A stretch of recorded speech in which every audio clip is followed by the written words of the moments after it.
So hello, my friends. I'm wondering if what's going on in the world makes sense to you. I wonder if you're sitting there saying this is just crazy stuff and it's irrational and people are doing things that make no sense. Is that what you're looking at? Does it feel that way to you? Are people doing things, particularly at the government levels, that just seem to be counterproductive in the most fundamental way, that fly in the face of common sense and rationality? Well, it certainly does to me. And what it does is it raises all these questions about what in the world is going on, because you've got to know. I mean, unless you think that this is all just random stuff that just happens, then what you got to know is that it makes sense in some way that we don't understand, right? That there is something going on here at some level and some level of sophistication that is not obvious to us. And that for someone, somewhere, whoever that group or individual group is, this is all kind of making sense. It's going somewhere. You know where it's going, of course, because you can feel the disintegration. You can kind of notionally in your mind say this is going nowhere good. I mean, you know that this is coming unraveled faster and faster. You know about Martin Armstrong saying we're on our way to a global civil war and World War III, and you know that all of those things are stupid and crazy in any kind of rational assessment, particularly if you understand the kind of weapon systems and capabilities and the possibilities of what people might do. And so you've got to say to yourself, every time you look at this and somebody does something crazy and lets another, I don't know, what is it, 60,000 people a week or a day or something across the border coming into the country, and they give them tickets that have no names on them, and they don't go through TSA, and they send them wherever they want to go, and yet they do, force American citizens to go through this whole rigmarole with TSA. I mean, the whole thing just makes no sense. It's just irrational in fundamental kind of terms. And so I've been trying to understand, what in the world is really going on? What is this about? And as you kind of enter the space, and if you muck around in there for a while and look at all these things, COVID shots and on, and all the crazy trends, whatever, people who haven't figured out who they are, and it just goes on and on and on. You say what's happening here? And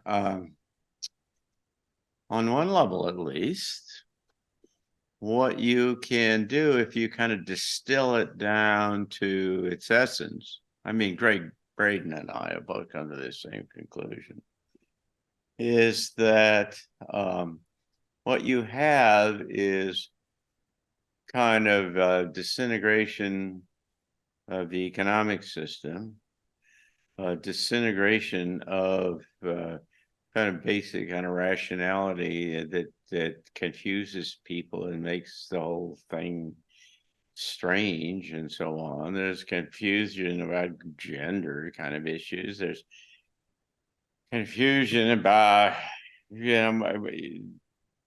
all kinds of things about government. They're driving in wedges into the society that are systematically attempting to break up our society. When I first got into the Navy, they sent me to San Francisco. It was like showing up in some extraordinarily wonderful place that I didn't know existed. It was magnificent, full of beauty and creativity and wonderful things and all kind of, it was just an extraordinary thing. I have wonderful kind of images and memories of having been out there at that time in the 60s. And I've been back dozens and dozens of times because we liked it for a while. Diane and I would go back there every year on our anniversary just because it was such a wonderful place. And the last time I was back there, and it's been a couple of years, 2 or 3 years ago now, it was extraordinary. It was horrible. You had people openly urinating out in the public. You had human feces on the sidewalks. You had homeless people camped out all over the place. It was just third world like. It's like that in all the kind of major cities. I just came back from Albuquerque, and you've got homeless people camped out all over there, to say nothing about the really big cities like Seattle and Portland and San Francisco and LA and even now San Diego and whatever. It's just there's a fundamental erosion of the fabric of the social systems in this country. And you say, hey, what? How does that work? I mean, is that all just random? Does that just happen? You've got similar kind of things going on in other countries. I mean, my friends from Germany tell me that you have all these immigrants over there and they are not subject to the law, that they can go steal stuff out of the stores and nobody stops them and they can't stop them. And if you try to stop them, then you get prosecuted yourself. But the native Germans, of course, they get prosecuted. And so it's hard to not come to the conclusion that there's an organized kind of effort across the planet to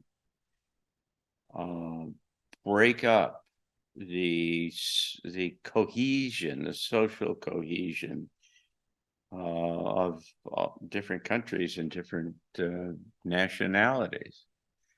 It's a systematic kind of thing. It just, the same message, you hear the same message from dozens of sources verbatim on the same day, all kind of pitching the same dysfunctional kind of stuff in the propaganda and so on.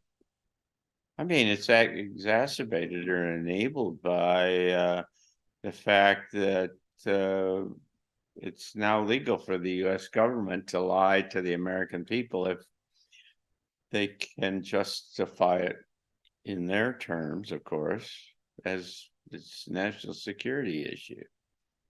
They don't have to tell you what the reason is. They just have to say it's a national security thing. And so there is clear lying propaganda that's coming out of major agencies in the government because they don't have to tell you the truth.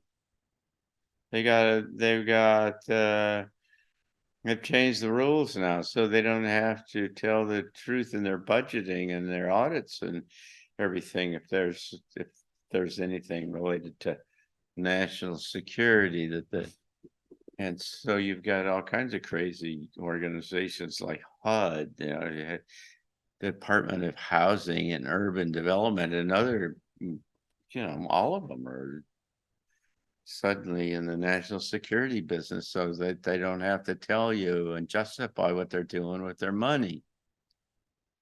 Which, of course, is the reason why you get the Department of Defense that can't find trillions and trillions of dollars in the U.S.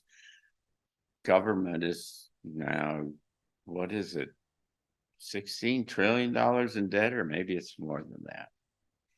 In any case, the whole thing is dysfunctional. It is irrationally dysfunctional. It's not like there are just kind of corruption, that people are taking stuff under the table, which of course they are. It's not like they're blackmailed and that they're compromised, which of course they are. I mean, that's logical. You can kind of figure that all out. And you may not like it, of course, but it makes logical sense. You can connect the dots. But you can't connect the dots in any kind of logical way with what's going on kind of writ large. They're bringing down the economy. They're bringing down the health system. I mean, since 1977, the sperm rate of males in the world has dropped by half. What in the world is going on there? I mean, do you think that's just random, or is it the product of the same kind of initiatives that are putting crap in the air with chemtrails and glyphosates in the food and fluoride in the water and 5G energy into the electromagnetic spectrum, which resonates with the cellular system in your brain and causes bad things to happen. I mean, it's a broad spectrum attempt to just bring the whole system down, to degrade the whole system, in particular to force individuals into a state of essentially subservience, that you can't make sense of it on yourself. That's the thing, that you can't get there from here in any way that you know of, and so you're dependent upon the government. They're going to take your job away. Eric Schmidt, who used to run Google's, 8 years ago, said that in 10 years, 85% of the jobs would be obsolete that existed then. And you're on your way to that with AI.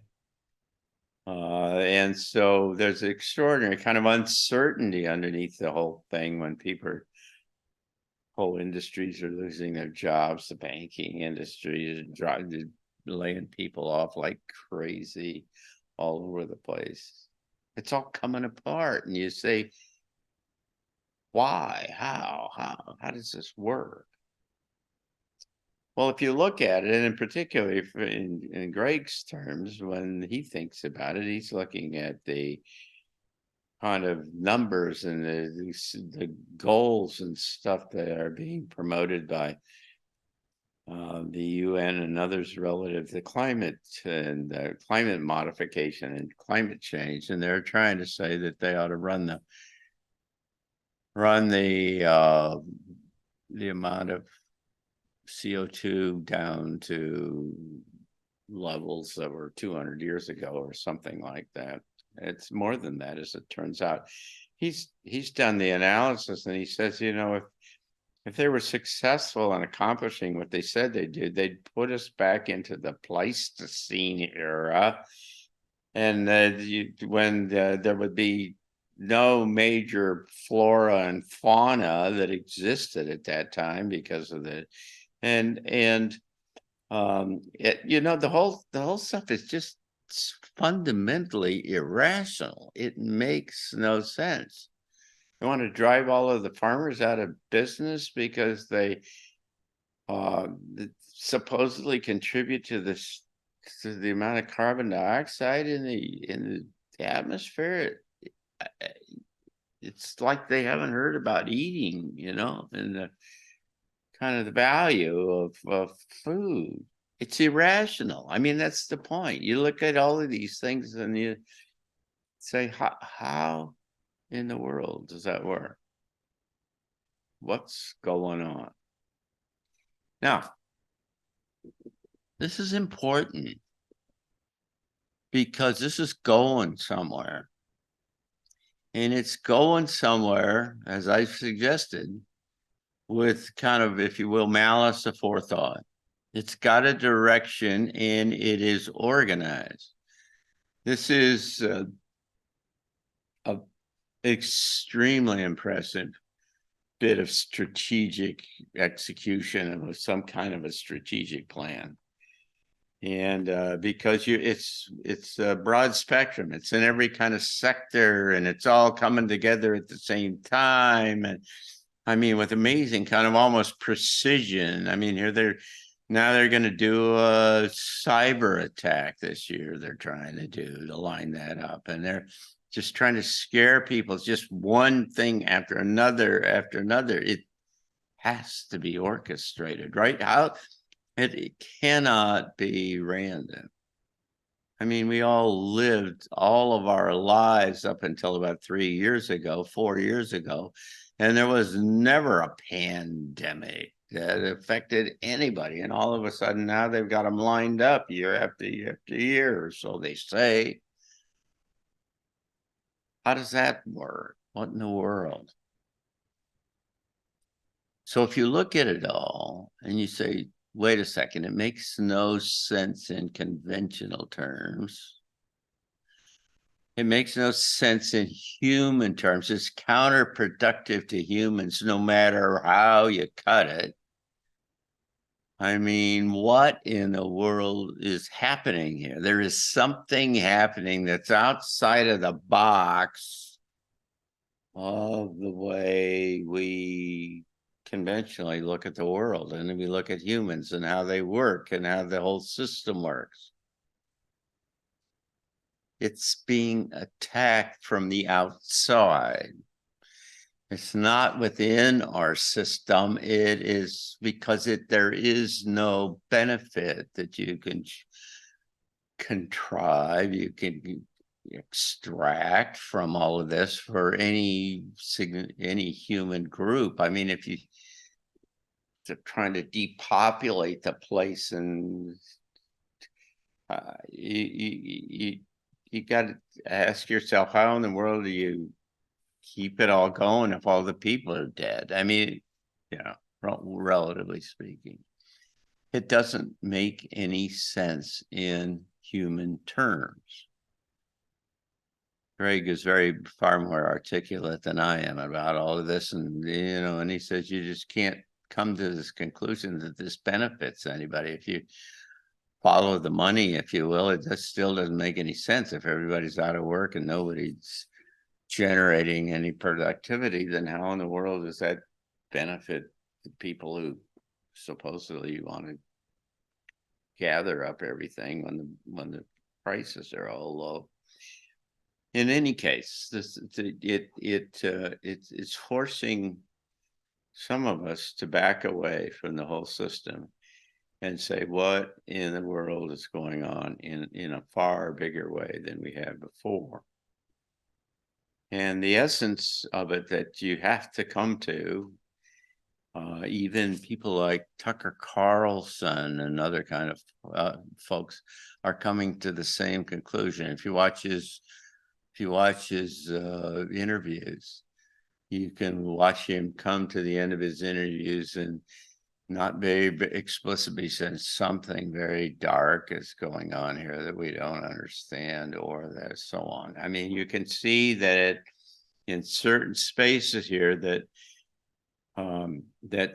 the reality of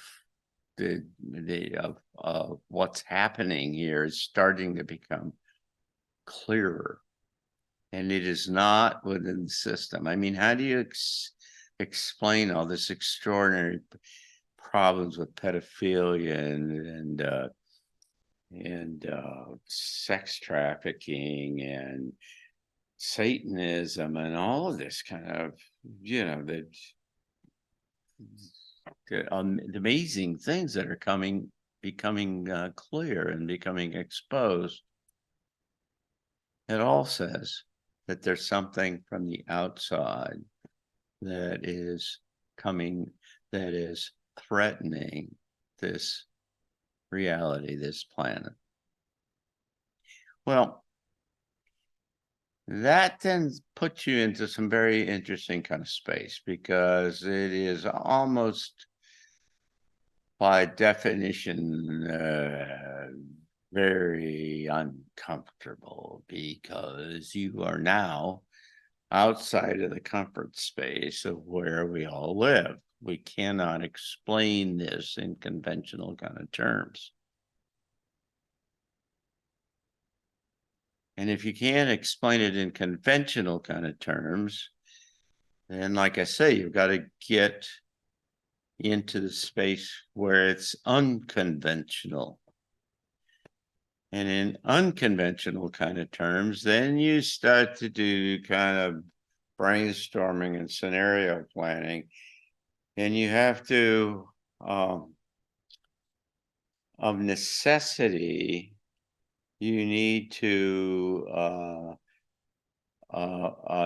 disconnect yourself from the kind of the reality that we're familiar with, because the reality that we're familiar with isn't working and it doesn't make sense, right?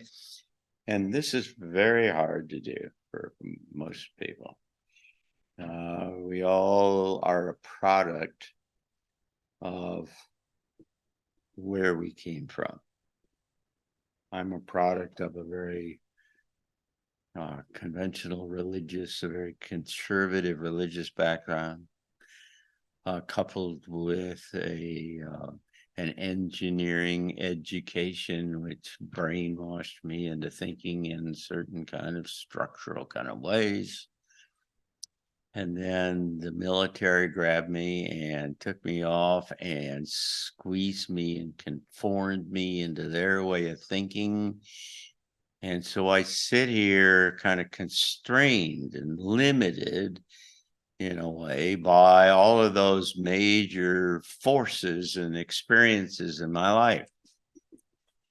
And if you live with that and you don't confront that or change that, then that's what you're going to do forever. You're going to not question any of the kind of big reality, because you will see it all in terms of where you came from and what you've done and what they told you and how you learned how to kind of think and solve problems and so on. This is bigger than that. This is a really big deal. Now, I've said for years that this transition, this thing that we're about to experience, is a really, really, really big deal. And it's one thing to kind of say it in those kinds of terms, and everybody listening to me right now can understand what those words mean and say, it's a really big deal. And it's really something else to think about what that might be and what that might mean, because those kind of superlatives stacked on top of each other mean that it is not like anything that we've understood and we've experienced before. This is outside of the conventional way of thinking. Cliff High talks about the kind of experiences that we are going to experience this year in these kinds of stacked superlatives. It says that you cannot believe what is coming, and you're just going to have to kind of hang on, because it'll work itself out. And in the end, maybe a year from now, maybe 2 years from now, whatever it is, that you're going to find out that you're going to work your way out of it. But You've never seen the collapse of the United States of America. You've never seen a global civil war. You've never seen anything like that where all of the systems and the structures and everything come apart. And so we're on to this extra kind of human, almost kind of space that is driving us into an area that is fundamentally anti-human.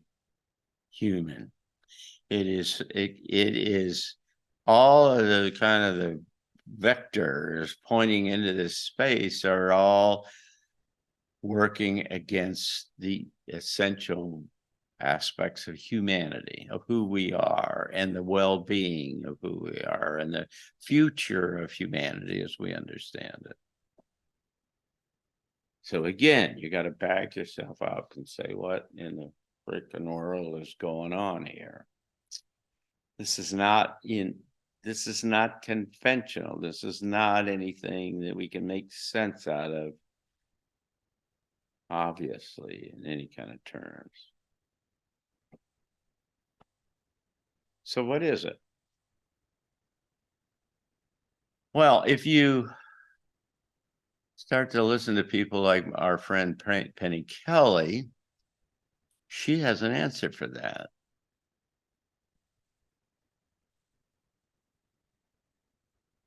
Now you've got to, let me go back and say that it's outside of the box, right?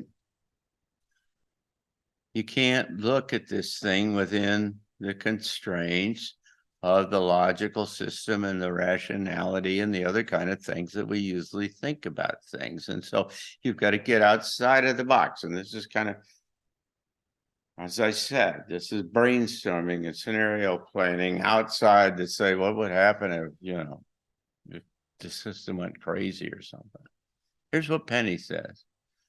Penny says, there's an attack. There's a systematic attack underway by a force outside of this planet to try to capture this planet. And so some of you have said, I know. You've said, oh, you're crazy, John. Come on. I mean, this is like movie stuff, right? James Cameron, science fiction, kind of Star Wars kind of things. Which, by the way, you kind of wonder what the function of all these movies that are putting these ideas into the kind of the zeitgeist are about, and that they're not laying the groundwork for this larger kind of perspective. But in any case, yeah, I would only suggest to you that you ought to think about this a little bit.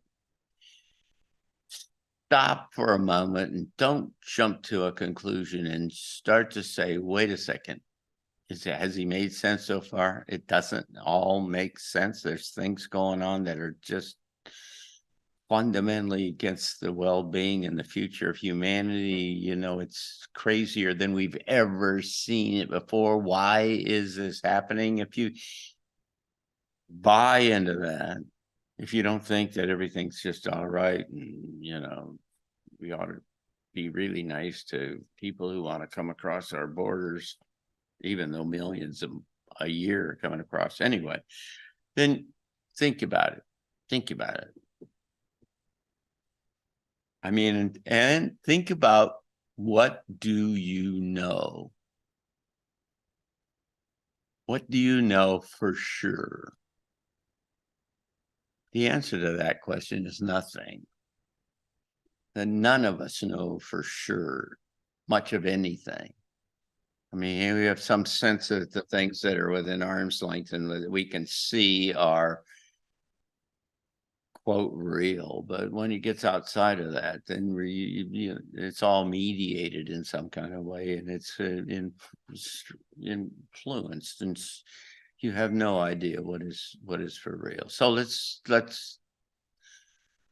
take Penny's proposition kind of seriously for a moment.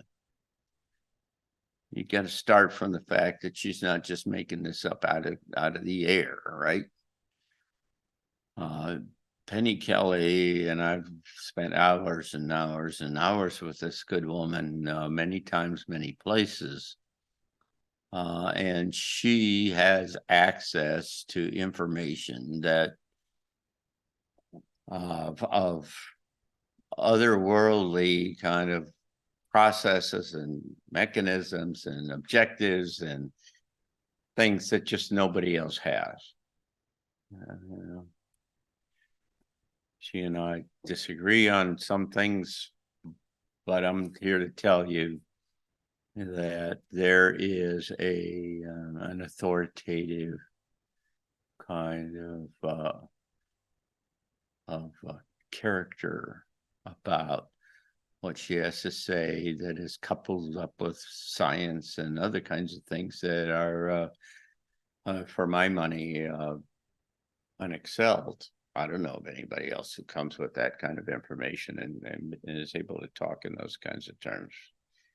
And what she says is that there are extraterrestrial groups who are in the kind of business, if you will, of going around and trying to capture and dominate different planets. Now, they're particularly interested in this one because the Earth apparently is in some kind of strategic location, has some kind of particularly unique kind of function that makes it very valuable. She says they're particularly interested in our DNA, that humans can do things and stuff that just nobody else can do. It's a product of our DNA. And so they're interested in that. So that would answer some of these issues, these questions about so-called abductions and why they are taking people up and testing them in ships and so on. And there are thousands, if not millions of people who claim to have had those kinds of experiences. And so, so you throw that in the middle of all of this thing and say, so what's going on there? Well, this might explain what is going on there. But what she suggests and says is this is a classic kind of takeover effort. Now, what they do is that they kind of over a long time. I mean, this has been going on for decades and decades and decades, if not a century almost, to systematically from all of these different directions to prepare the battlefield, if you will, in military terms, to soften everything up and get it to where nothing is working, and you take out all the bridges and and all those kinds of things so that the underlying systems don't work, so that by the time you do the final assault that you've facilitated things so that it makes it a lot easier. Now, this is somewhat different. This is not a final assault because there seems to be some kind of a rule in place. It's almost like there are universal, galactic, I don't know what the scope of this thing is, but there seems to be a set of kind of operating instructions, rules of engagement, if you will, like we had in the military, that constrain what one could otherwise do. And those rules appear to say things like you got to tell them what you're going to do beforehand. And in so doing, what you've done is given them the opportunity to make a decision against the direction that you're trying to push. So you could easily make the case that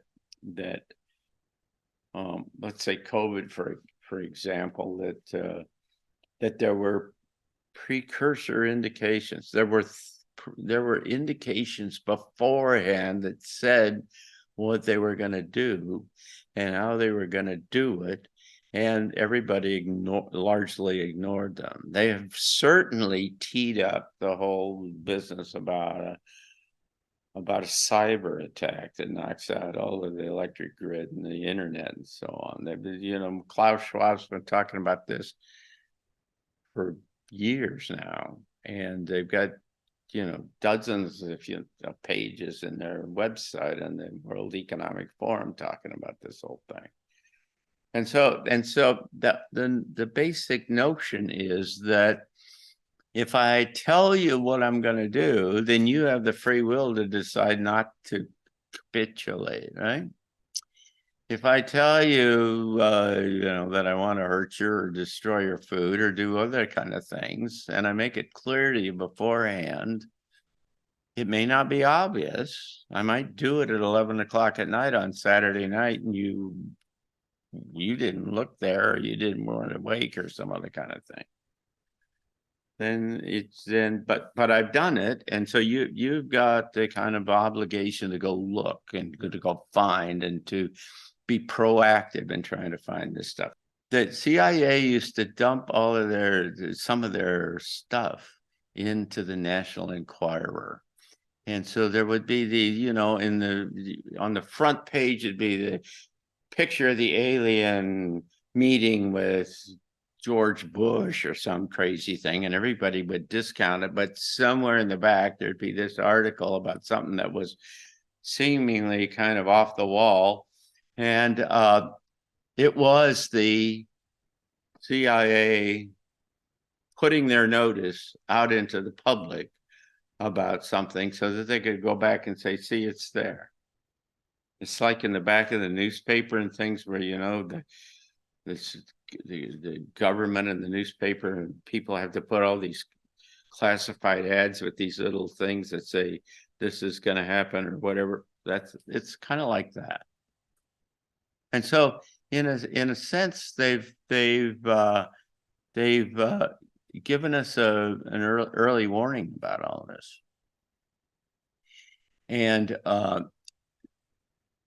but most everybody has discounted the whole thing, because what they have done at the same time is that they have essentially systematically prepared the context and the environment such that it makes it harder and harder for people to stand up and make independent decisions. I mean, they've done it through fluoride in the water and through glyphosates in the food and through chemtrails in the air and on and on. And certainly through television and subliminal kind of communications through the media and so on. And so it's not like it's easy, but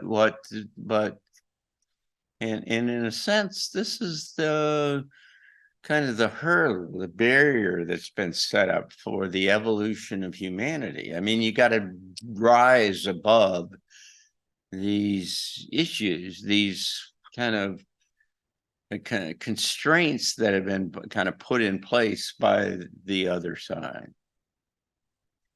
And so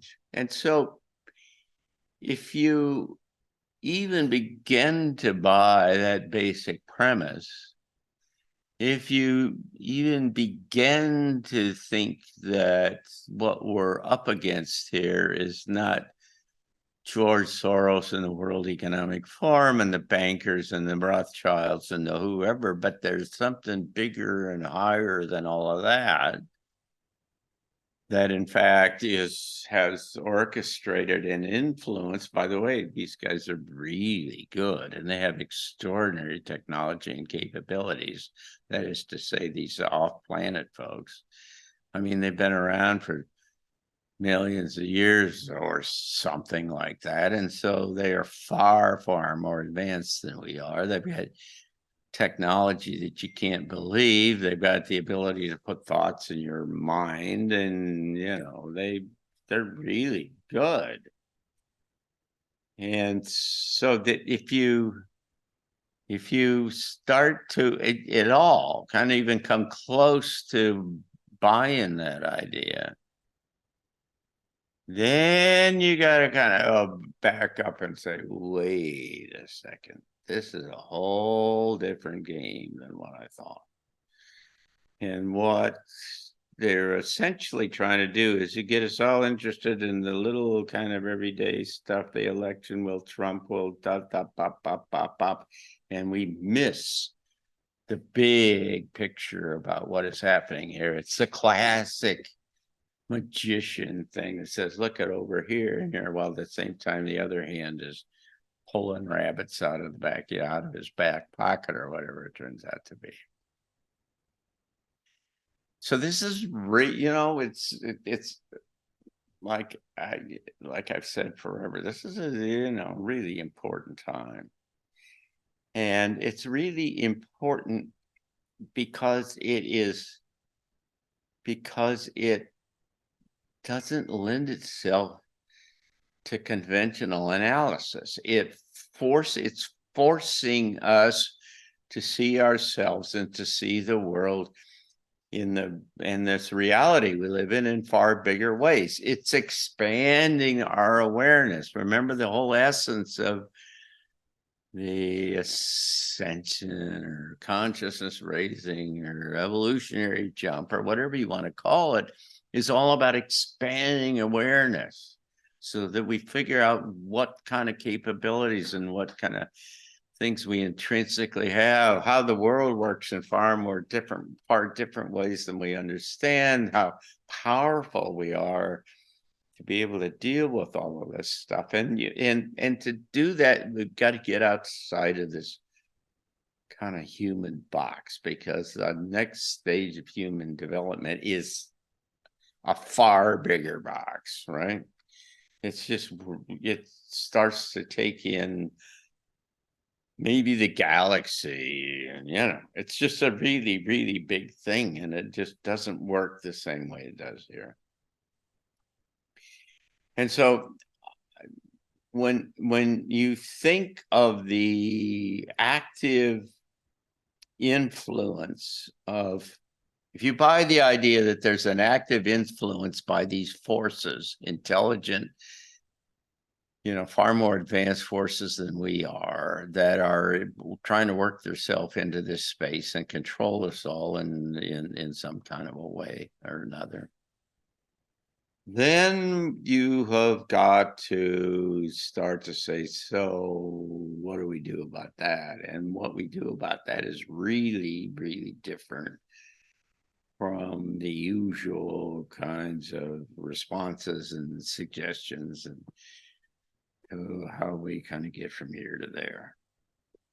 This is about really becoming someone different. This is a very non-linear, orthogonal kind of approach, because what I will promise you is that everything that any kind of outside forces are trying to do to control us are all based upon us doing the same thing that we always do and responding the way we've always done, only worse so.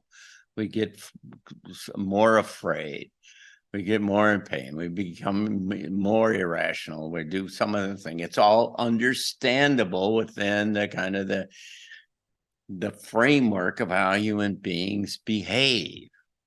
And what we've got to do is jump outside of that space of the way that human beings behave. And we got to become something different. We kind of become bigger, because if you can extract yourself from all of this, if you can step outside of the box so that you're not a player in the space, then what you have available to you is all kinds of capabilities and strengths and energies and so on that are not part of the operating system that they're trying to manipulate.